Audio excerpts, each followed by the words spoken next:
Hello, my friends. Welcome to video 9. We are on video 9 in a series of videos talking about gas and bloating on a raw vegan diet and adding more fiber to your diet. So this video is going to be about food combining. So if you're interested in learning a little bit about that, stay tuned.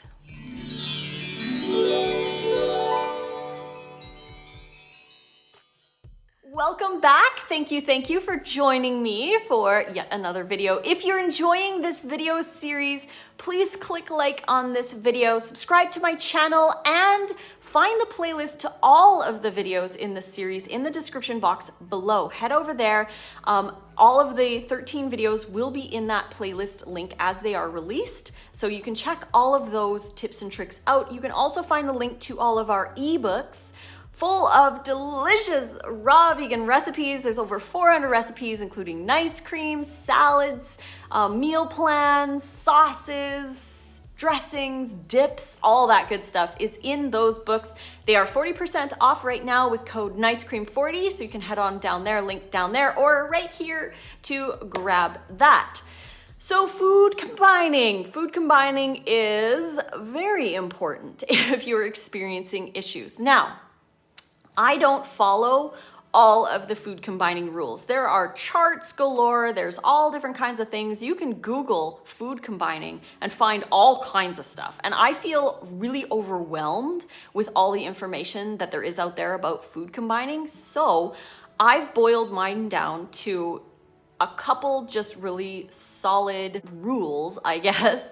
I don't like calling them rules, but things that I do with food combining to help limit the amount of gas and bloating.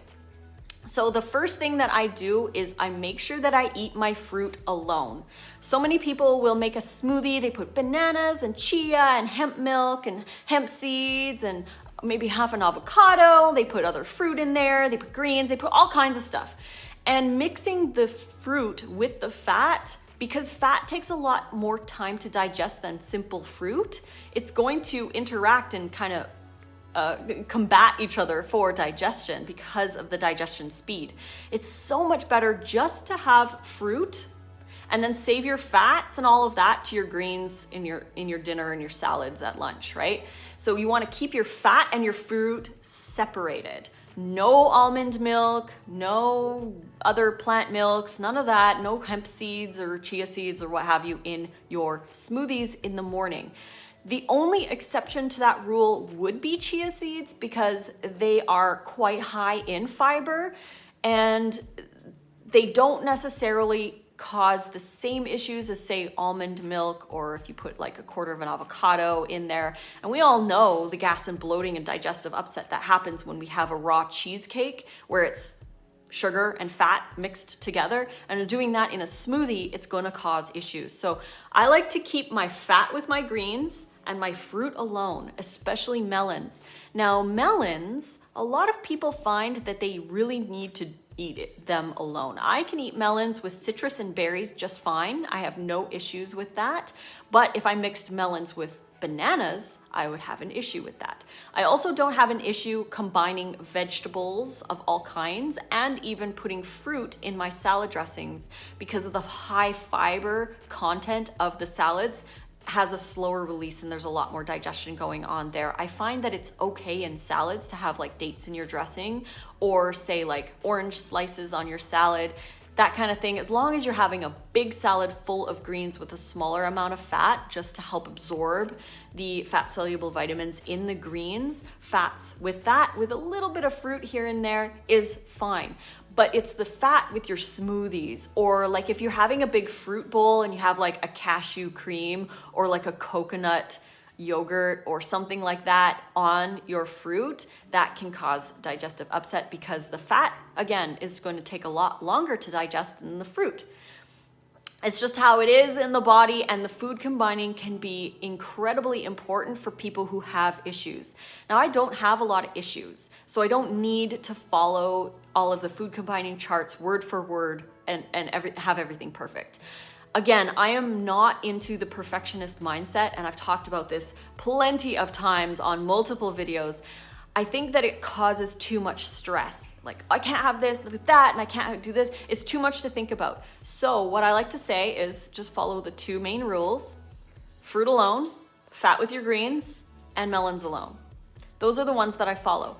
Beyond that, I would recommend looking inside yourself and really paying attention to how you react to certain food combos. So what might be a rule for someone else might not be a rule for you, might not be a rule for me. Maybe a rule for me might not be a rule for you, and vice versa. So just because somebody says never eat berries with melons doesn't mean that I can't, because I have perfect digestion when I have melons and berries. I don't find any digestive upset or any issues down with going with that. So I've had multiple smoothies with melon and berry, lemon juice, that kind of thing, and it's been completely fine. However, for somebody else with maybe more sensitive digestion, this would be a rule for them. They might not be able to combine berries with their melons or lemon juice with their bananas or what have you, right? So it really depends on how your body reacts. We are all individuals when it comes to how we're reacting, not because we're all different, because we all have the same cells, we all have the same digestive tract, we all have the same, the way our body works.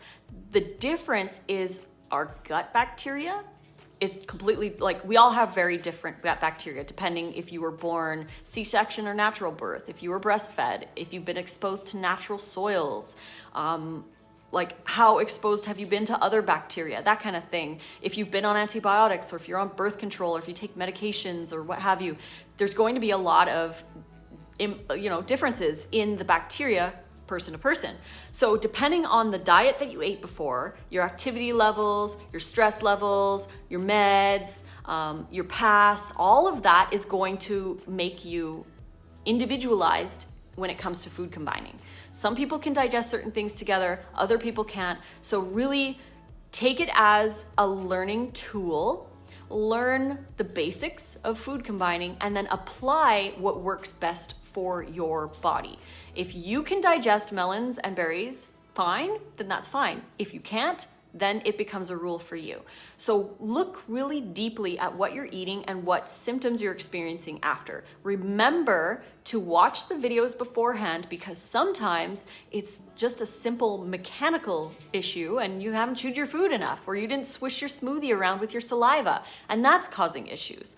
So you really have to look at all the little pieces that come into play with digestion. It's not just one thing. It's not just food combining. It's not just chewing your food. It's not just walking after meals. It's everything combined. We have to treat our digestion holistically and give it all different angles of benefits, right? We have a lot of friends living in our colon, and they depend on us for fiber, for hydration, and to not bombard them with the junk food, right? Yeah, our taste buds like it, but we have to take care of these guys, because in turn, they take care of us. They provide 70% of our immune system. They create vitamins for us that we might not even know. Now, the science of gut bacteria is so new right now. We don't know everything, and we probably won't for many, many, many, many years. So we need to feed these guys. They provide so much for us. Like I said, they provide our immune system. They can change our mood. They can determine weight even for some people. It's been studied that your gut bacteria can cause you to gain weight. They've done studies on it. So definitely want to make sure that those guys are happy.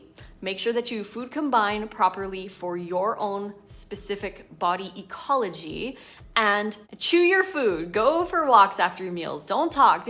Watch all those videos. You can watch all of them in the playlist. The link is in the description box below to watch all of those. You can also find the link to all of my ebooks with awesome raw vegan recipes. Again, 40% off code is Nice Cream 40. So head over there if you're interested in some deliciousness. Otherwise, I would love to hear your food combining rules, what works for you, what hasn't worked for you. Post in the comments below, share with others, because some people might be interested in learning a little bit more from your perspective. I believe we all have really awesome stuff to share. So share below, let others know what's working for you.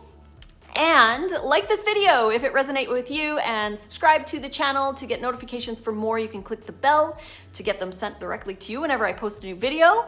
You can find me on Instagram at Raw Food Romance and on Facebook, Lissa's Raw Food Romance. And we will be back tomorrow for video number 10. We're almost done, you guys, with all my tips and tricks for gas and bloating on a raw vegan diet. Until then, I love you so much, and fruit on.